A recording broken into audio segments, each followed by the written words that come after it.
Tõnu, tõid 100 suusasõpra kampaania raames siis ühe suusasõpra maratonil, et räägi, kelle sa siia tõid ja miks? Tegelikult tõin oma paadikaaslase, meil on Pariisi olümpiast, ühes paadis istusime ja kuna ma nüüd treenin koondis, siis panime õpilased või sportlased valiku, et naljaga pooleks, kas suusamaraton või on koondisest vaja lahkuda. Ja oli valik raske, et koondis või maraton, et tuli maraton ette võtta? No jah, see sport või selles mõttes, et sõber suusamaratonil, et ma ei tea, kas nagu peale seda on nagu sõber enam, et päris hea katsumus oli, et kõik kohad on valusad ja et sai nagu eraldi selle ürituse jaoks enda klassikavarustus ostetud ja õpitud siin 100 kilomeetrit suuska viimase nädala ajaga, et selles mõttes, et kogemus, lihased valusad ja nüüd on medal kaelas ja tore olla.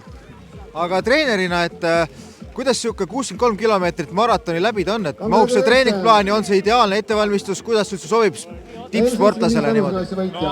Sõudjad on läbi aegade tugevalt maratoni sõitnud, Tartu suusamaratoni, et ma olen ka mingi 11 korda vist sõitnud seda, et ei, see läheb väga hästi meil treeningplaani, et see on suurepärane. Meil jah, ütleme, noorem generatsioon on pigem sõidavad uisku, nad ei ole klassikat sõitnud üldse, aga õpime.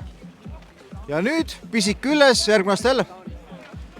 Kindlasti, selles mõttes, et pisik on küljes jah, ütleme nüüd oled üks on all, et natuke selgem on see klassikasõit ja tegelikult on päris tore, et ainuke miinus oli seekord, et number oli 2150, et siis sai umbes 1500 inimesest mööda sõidetud, et see andis motivatsiooni, et kui järgmine aasta nüüd on number seal mingi 300-400, et siis on pigem see, et tulevad tagant ja sõidavad üle, aga peab selle nimel ikka vaeva nägema, et seal eespool püsida. Suured tänud, jõudu jaksu teile ka! Aitäh!